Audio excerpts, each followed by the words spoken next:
Assalamualaikum warahmatullahi wabarakatuh. Halo teman-teman, hari ini kita akan belajar mengenai cahaya dan alat optik. Bagian pertama.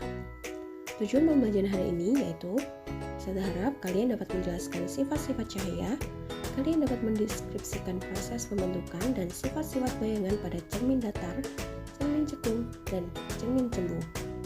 Cahaya merupakan salah satu gelombang elektromagnetik yang tidak memerlukan medium untuk merambat. Buktinya adalah cahaya matahari dapat sampai ke bumi meskipun melalui ruang hampa udara. Benda yang dapat memancarkan cahayanya sendiri disebut dengan sumber cahaya, contohnya seperti matahari dan lampu. Sedangkan benda yang tidak dapat memancarkan cahayanya sendiri disebut dengan benda gelap.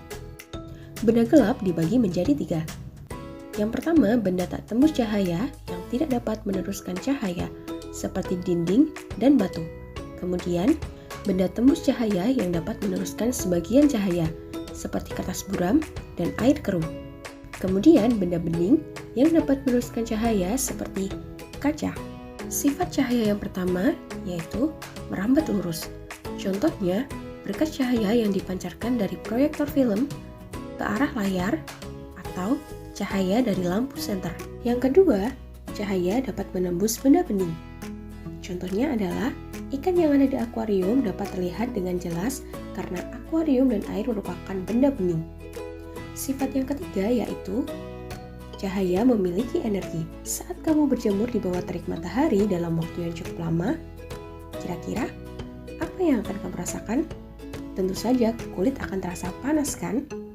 Panas atau kalor yang diterima oleh kulit menunjukkan bahwa cahaya memiliki energi berupa energi kalor. Sifat yang keempat yaitu cahaya dapat diuraikan atau dispersi. Contoh dari dispersi adalah terbentuknya pelangi. Sifat cahaya yang kelima yaitu dapat dipantulkan atau refleksi. Pemantulan ini dibedakan menjadi 2. Yang pertama, pemantulan baur. Pemantulan baur terjadi jika cahaya dipantulkan oleh bidang yang tidak rata seperti aspal, tembok, dan batang kayu.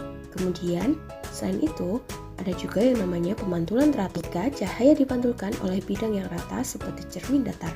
Hukum pemantulan Snellius mengemukakan bahwa sinar datang garis normal dan sinar pantul terletak pada satu bidang datar, serta besar sudut datang sama dengan besar sudut pantul. Sifat cahaya yang keenam yaitu dapat dibiaskan atau refraksi. Cahaya dapat dibiaskan ketika melewati 2 medium yang memiliki kerapatan berbeda, seperti air dan udara. Seperti gambar berikut. Hukum pembiasan Snellius menyatakan bahwa sinar datang, sinar bias, dan garis normal terletak pada satu bidang datar. Selain itu, sinar datang dari medium kurang rapat ke medium yang lebih rapat dibiaskan mendekati garis normal. Sebaliknya, jika sinar datang dari medium lebih rapat ke medium kurang rapat, akan dibiaskan menjauhi garis normal. Jika sinar datang tegak lurus di batas 2 medium, maka sinar tidak dibiaskan melainkan diteruskan. Dan yang terakhir, perbandingan proyeksi sinar datang dan sinar bias selalu sama, di mana tetapan ini disebut dengan indeks bias. Berikut adalah pembentukan bayangan pada cermin datar. Sinar datang berupa garis warna merah muda akan dipantulkan sampai ke mata, di mana sinar pantulnya akan diperpanjang. Sama halnya dengan sinar datang warna hijau akan dipantulkan ke mata, di mana sinar pantul tersebut akan diperpanjang. Kemudian, sinar datang yang berwarna ungu juga akan dipantulkan ke mata dan akan diperpanjang sinar pantulnya. Kemudian, sinar datang yang berwarna biru akan dipantulkan ke mata dan sinar pantulnya akan diperpanjang. Perpanjangan dari sinar pantul ini akan membentuk suatu bayangan. Sifat-sifat bayangan yang dibentuk oleh cermin datar yang pertama, maya, kemudian sama besar, sama tegak, jarak bayangan sama dengan jarak benda, dan posisi bayangan berlawanan dengan posisi benda. Cermin cekung disebut dengan cermin konvergen atau pengumpul cahaya. Bisa juga disebut dengan cermin positif karena titik pusat kelengkungan berada di depan cermin. Berikut adalah komponen dari cermin cekung. Bagian ini adalah SU atau sumbu utama. Kemudian, titik ini adalah titik pusat. Kemudian, bagian ini adalah titik fokus, dan bagian ini adalah titik pusat optik. Garis yang diambil dari O ke P disebut dengan jari-jari, sedangkan garis dari O ke F besar disebut dengan jarak fokus cermin. Bagian ini disebut ruang pertama, bagian ini disebut dengan ruang kedua, bagian ini disebut dengan ruang ketiga, sedangkan bagian ini disebut ruang keempat. Berikut adalah sinar-sinar istimewa pada cermin cekung. Yang pertama, sinar datang sejajar sumbu utama dipantulkan melalui titik fokus. Yang kedua, sinar datang melalui titik fokus dipantulkan sejajar dengan sumbu utama. Yang ketiga, sinar datang melalui titik pusat kelengkungan dipantulkan kembali ke titik pusat kelengkungan itu. Berikut adalah pembentukan bayangan pada cermin cekung. Jika benda berada pada ruang pertama, kemudian ditarik garis menggunakan sinar-sinar istimewa, maka sifat bayangan yang akan dihasilkan adalah maya, diperbesar, sama tegak, dan di ruang 4 atau di belakang cermin. Jika benda berada pada ruang 2, kemudian ditarik garis menggunakan sinar-sinar istimewa, maka sifat bayangan yang diperoleh adalah nyata, terbalik, diperbesar, dan berada di ruang 3. Jika benda berada di ruang 3, kemudian ditarik garis menggunakan sinar-sinar istimewa, maka sifat bayangan yang diperoleh adalah nyata, terbalik, diperkecil, dan berada di ruang 2. Berikut adalah persamaan pada cermin cekung. 1/S ditambah 1/S aksen sama dengan 1/F, dengan F sama dengan 1/2 R besar. S itu adalah jarak benda satuannya cm, S aksen adalah jarak bayangan satuannya cm, F kecil adalah jarak fokus cermin, satuannya adalah cm, R besar adalah jari-jari cermin, satuannya cm. Apabila bayangan yang terjadi bersifat maya, maka jarak bayangan bernilai negatif atau bisa dituliskan dengan negatif S aksen. Nah, untuk perbesaran cermin, kita bisa menggunakan persamaan M sama dengan mutlak dari S aksen dibagi dengan S, atau sama dengan mutlak dari H aksen dibagi dengan H, di mana M besar itu adalah perbesaran, H itu adalah tinggi benda satuannya cm, H aksen adalah tinggi bayangan satuannya cm. Perhatikan contoh soal berikut.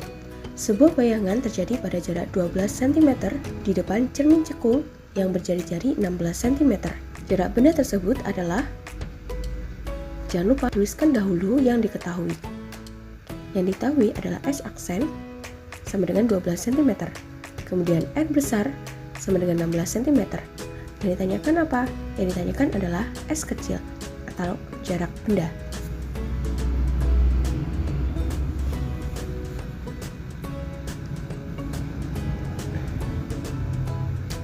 Untuk menjawab soal ini, kita harus mencari dulu fokusnya.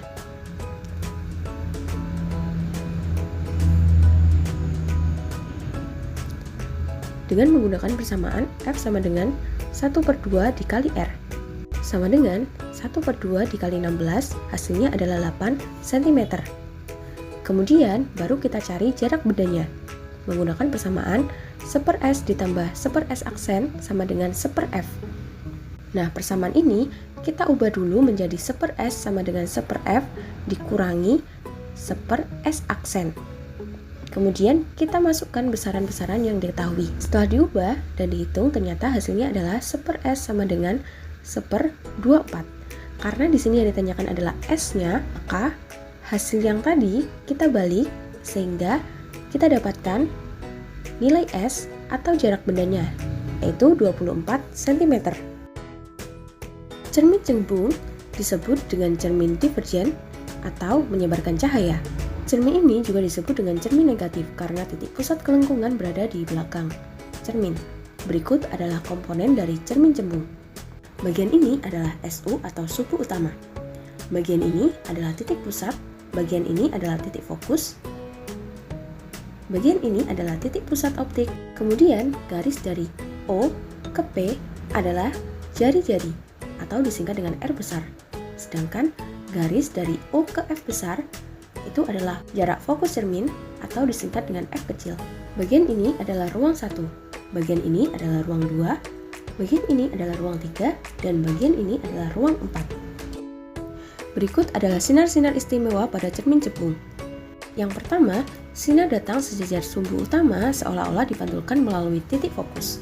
Yang kedua, sinar datang yang menuju fokus dipantulkan sejajar sumbu utama. Yang ketiga, pusat kelengkungan dipantulkan seolah-olah kembali ke titik pusat kelengkungan itu. Berikut adalah pembentukan bayangan pada cermin cembung. Jika benda berada di ruang 4 atau berada di depan cermin, maka jika ditarik garis menggunakan sinar-sinar istimewa, bayangan yang dihasilkan adalah maya diperkecil, tegak, dan berada di ruang 1. Persamaan yang digunakan pada cermin cembung sama halnya dengan persamaan yang digunakan pada cermin cekung. Hanya saja yang membedakan adalah pada cermin cembung nilai F dan R selalu negatif. Karena apa? Karena A di belakang cermin.